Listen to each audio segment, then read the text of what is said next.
আসসালামু আলাইকুম। তোমরা যারা কানেক্টর নিয়ে ভয় পাও তাদের জন্য আজকের ভিডিও। চলো একটা ছোট্ট ক্লাসের মাধ্যমে আমরা কানেক্টরগুলো শেষ করে দিই। দেখো আমি বোর্ডে তোমাদের জন্য লিখে রেখেছি, আগে আমি বুঝাই, পরে সমাজের সমস্ত কিছু ভিডিও শেষে আমি সিক্রেটলি বলে দেবো কীভাবে তোমরা কানেক্টরগুলো অ্যাপ্লাই করলে খুব ইজিলি পূর্ণ মার্ক পাও। চলো তাহলে আমরা শুরু করি। দেখো ভাই, প্রথমে একটা কানেক্টর লেখছি কি যে সমজাতীয় কোনো জিনিসকে সংযোজন করতে আমরা কি ব্যবহার করবো ভাইয়া? অ্যান্ড।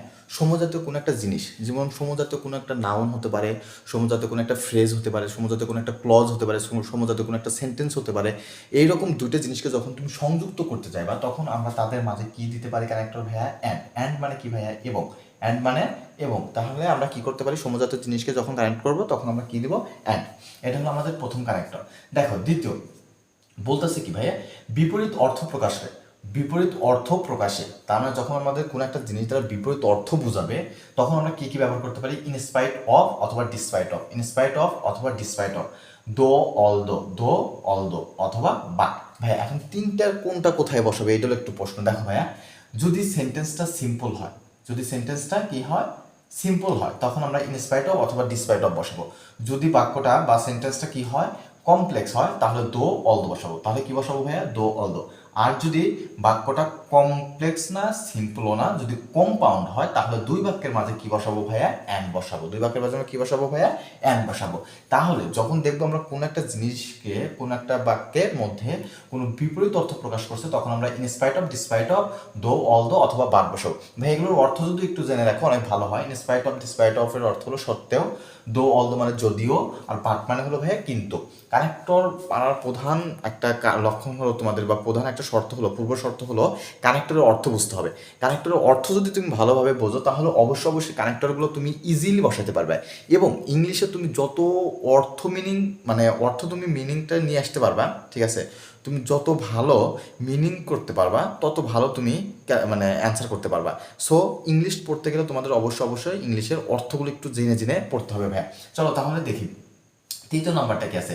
তৃতীয় নাম্বার বলতে বোঝানো হচ্ছে ভাইয়া অতিরিক্ত তথ্য প্রকাশে। মানে তোমাকে একটা সেন্টেন্সের মধ্যে দেখবে যে তুমি একটা কথা বলার পর আর একটা বেশি ইনফরমেশন দিতে যাচ্ছ। ধরো এরকম যে আমার একটি গাড়ি আছে, পাশাপাশি আমার একটি কি আছে? বাড়ি আছে। তুমি এইরকম একটা কথা বলতেছো। আমার একটি কলম আছে, পাশাপাশি আমার একটা পেন আছে, পেন্সিল আছে। এরকম অর্থ যখন বোঝাতে চাচ্ছ তখন আমরা কি ধরনের কানেক্টরগুলো ব্যবহার করি? যেরকম একটা আছে বিসাইড, একটা আছে মোরিভার, একটা আছে ফার্দার, আরও আছে ভাইয়া। মোটামুটি তিনটার মধ্যে একটা দিলেই হবে। আমার তো এত দরকার নাই, এত করে কি হবে ভাইয়া? তিনটা আছে, তিনটার মধ্যে তুমি যে কোনো একটা দিলে হবে। এর অর্থ কি দেখো, এর তিনটেই অর্থ বোঝানো হয় এছাড়াও।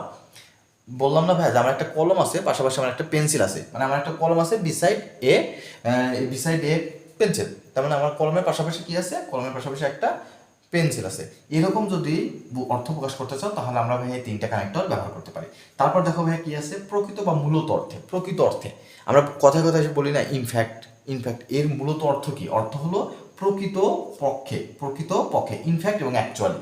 অনেক ঘটনার ক্ষেত্রে আমরা এগুলো ব্যবহার করে থাকি, ইনফ্যাক্ট এবং অ্যাকচুয়ালি। দ্বিতীয়টা দেখো, ঘটনার ধারাবাহিকতা বোঝাতে। আমরা অনেক সময় একটা ঘটনা পর্যায়ক্রমে বলতে থাকি যে আমি প্রথমে এই কাজটা করব, তারপরে এই কাজটা করব, তারপরে এই কাজটা করবো, ফাইনালি আমি এই কাজটা করবো, এরকমভাবে বলে থাকি ভাই। যে আমি সকালে ঘুম থেকে উঠে আগে খাবো, তারপর ড্রেস পরবো, তারপর আমি স্কুলে যাবো, এরকমভাবে অনেক সময় বলি না? তাহলে দেখো এই ক্ষেত্রে আমরা কী ব্যবহার করতে পারি? প্রথমে তুমি যে কাজটা করবে সেটাকে ফার্স্টলি, দ্বিতীয়ত যে কাজটা করবে সেটা সেকেন্ডলি, তারপর যেটা করবে সেটা থার্ডলি, এরকমভাবে ক্রমান্বয়ে চলবে। তিনটা কি চারটার বেশি আসে না। তাহলে তিনটা কি চারটা দেওয়ার পর লাস্টের যে কাজটা করবে সেটাকে আমরা বলতে পারি কি ভাইয়া? ফাইনালি। সেটাকে আমরা বলতে পারি কি? ফাইনালি। এইটা গেল হলো ঘটনার ধারাবাহিকতা বোঝাতে। দেখো তারপর একটা আছে কি? কারণ বোঝাতে। কারণ বোঝাতে ভাই আমরা কি কি কানেক্টর ব্যবহার করতে পারি? অ্যাজ এবং সিন্স অথবা বিকজ মানে কারণ, অ্যাজ সিন্স কারণ হিসেবে বসানো যায়। বিকজটা বাক্যের মাঝে বসে, অ্যাজ সিন্সগুলো শুরুতে এবং মাঝে যেখানে খুশি সেখানে তুমি বসাতে পারো। তারপর কি ভাইয়া? দেখো তারপর বলতেছে ফলাফল বোঝাতে। অনেক সময় দেখবা যে একটা ঘটনা শেষ, একটা প্যাসেজের শেষে আমরা কোনো একটা জিনিসকে মানে শেষ টানে ফলাফলটা এনে ফেলে। সেই ক্ষেত্রে আমরা কি করতে পারি? সেই ক্ষেত্রে ভাই আমরা লিখতে পারি অ্যাজ এ রেজাল্ট। তারপর বলতে পারি কনসিকোয়েন্টলি অথবা সো অথবা দেয়ারফর, যে কোনো একটা দিলেই হবে ভাই। তাহলে এগুলো কি বোঝাতেছে? ফলাফল বোঝাতে। মানে সেন্টেন্সটা বা প্যাসেজের শেষে আমরা যখন কোনো একটা জিনিসের ফলাফল বোঝাই তখন আমরা এগুলো দিতে পারি। তারপর বলতেছে কি ভাই? শর্ত বোঝাতে। দেখবে ভাই আমাদের বাক্যের মধ্যে, একটা প্যাসেজের মধ্যে অনেক কন্ডিশনাল বাক্য থাকে, অনেক কন্ডিশনাল, যে যদি তুমি আসো আমি যাব, অথবা সে যদি আসে আমি যাব, এই ওরকম অনেক। আবার এখানে অপেক্ষা করো যতক্ষণ পর্যন্ত না আমি আসি, ফিরে আসি, এরকম অনেক বাক্য আছে না, এগুলোকে বলা হলো কন্ডিশনাল বাক্য। এই কন্ডিশনাল বাক্যের ক্ষেত্রে আমরা ইফ অথবা আনলেস ব্যবহার করতে পারি। ইফ মানে যদি, আনলেস মানে যদি না, ইফ মানে যদি, আনলেস মানে যদি না, তাহলে গেল শর্ত বোঝাতে। এবার দেখো ভাই উদ্দেশ্য বোঝাতে, উদ্দেশ্য বোঝাতে আমরা এই সকল কানেক্টরগুলো ব্যবহার করতে পারি, যেমন so that, in order that, তারপরে in order to, in order two.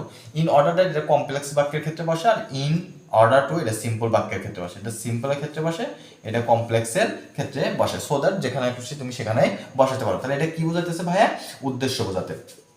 তারপর দেখো কি ভাই আসতেছে, উদাহরণ বোঝাতে। উদাহরণ বোঝাতে কি দেখায়, দেখো আমরা অনেক ঘটনায় মানে কোনো একটা প্যাসেজ যখন বলি, বলার পর মানে একটা বলতে বলতে আমরা একটা উদাহরণ দিয়ে দিই, একটা ঘটনার উদাহরণ দিয়ে দিই বোঝানোর জন্য। সেরকম ক্ষেত্রে আমরা বলতে পারি ফর এক্সাম্পল। ফর এক্সাম্পল মানে কি? উদাহরণস্বরূপ। সাচ অ্যাজ মানে উদাহরণস্বরূপ। তার মানে উদাহরণস্বরূপের জন্য আমরা এই দুইটা কানেক্টর ব্যবহার করতে পারি। তারপর দেখো বরং অর্থে, বরং অর্থে আমরা দুইটা কানেক্টর ব্যবহার করতে পারি। একটা হলো রাদার, একটা হলো রাদার, একটা হলো ইনস্টেড। একটা রাদার, একটা ইনস্টেড। তারপর কি বলতেছে ভাই দেখো, অন্য দিকে বোঝাতে। অনেক কিছু, অনেক সময় আমরা একটা জিনিসের পাশাপাশি অন্য একটা জিনিসকে বোঝাই না, অন্য দিকে। সেরকম ক্ষেত্রে আমরা কি বলছি দেখো, অন দ্য আদার হ্যান্ড অথবা আদার হোয়ারএজ, হোয়ারএজ। অন দ্য আদার হ্যান্ড অথবা কি বলতে পারি, হোয়ারএজ।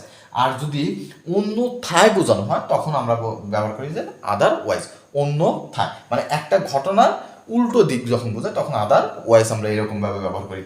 আচ্ছা ভাই, তারপর দেখো ভাই কিছু আমাদের ডাবলএস কোশ্চেনে কিছু আমাদের আছে, কানেক্টর আছে, যেগুলো আমরা সচরাচর ব্যবহার করে থাকি। কিন্তু এগুলো আমরা কেমনে করে কোথায় বসাবো? দেখো প্রথমটা আছে ভাইয়া হু। হু হলো ব্যক্তি। যদি দেখো শূন্য স্থানের পূর্বে কোনো ব্যক্তি আছে, ব্যক্তি বোঝাচ্ছে, তখন ভাইয়া আমরা ব্যবহার করব হু। তাহলে কি বুঝবো ভাইয়া? শূন্যস্থান, তার পূর্বে যদি ব্যক্তি বোঝায় তাহলে আমরা এই শূন্যস্থানে কি ব্যবহার করবো ভাইয়া? হু ব্যবহার করবো। হুইস অথবা দ্যাট। গ্যাপ বা শূন্যস্থানের পূর্বে যদি দেখো বস্তু আছে ভাইয়া, বস্তুর ক্ষেত্রে হুইস অথবা দ্যাট, হুইস অথবা দ্যাট, হুইস অথবা দ্যাট। হোয়েন, হোয়েন কখন আমরা ব্যবহার করতে পারি ভাইয়া? হোয়েন ব্যবহার করবো যখন দেখবো শূন্যস্থানের পূর্বে ভাইয়া সময় উল্লেখ আছে। সময়, হোয়েন দ্বারা এমনি বোঝা যায় সময়। আর হোয়ার, হোয়ার মানে কি? কথা।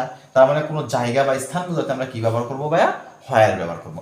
ভাই এবার দেখো কিছু পেয়ার কানেক্টর দেখি। পেয়ার, পেয়ার মানে জোড়ায় জোড়া ভাই, এটা একই সাথে থাকবে। এটা কি থাকবে? একই সাথে থাকবে। এর অর্থগুলো একটু বুঝতে হবে কোনটার ক্ষেত্রে কোনটা, তুমি তাহলে এমনি বুঝতে মানে বসাতে পারবে আর কি। দেখো একটা আছে ইদার ডট ডট অর। ভাই কি আছে প্রথমটা? দেখতেছি ইদার ডট ডট অর। এইটার অর্থ হলো দুইটা জিনিসের মধ্যে ইদার ডট ডট অর, যে কোনো একটা নিলে চলবে, মানে দুইটার মধ্যে যে কোনো একটা হলেই হয়, এরকম অর্থ বোঝায়। মানে এইটা নাই ওইটা, ইদার ডট ডট অর, না এটা নাই ওটা। আচ্ছা, তারপর নাইদার ডট ডট নট, এটা বলতে বোঝানো হয় নাইদার ডট ডট নট, মানে এটাও না ওটাও না, এরকম অর্থ বোঝায়। ঠিক আছে, neither dot dot not. Are not only but also, not only but also বলতে দুইটাই বোঝানো হয়। নট অনলি বাট অলসো মানে দুইটাই বোঝানো হয়। বোথ ডট ডট অ্যান্ড মানেও দুইটাই বোঝানো হয়, মানে এটাও ওটাও। ঠিক আছে ভাই, কি বললাম না? ইদার ডট ডট অর মানে এটা নয় ওটা, এটা নয় ওটা, যে কোনো একটা বোঝানো হয়। নাইদার ডট ডট নট মানে এটাও না ওটাও না।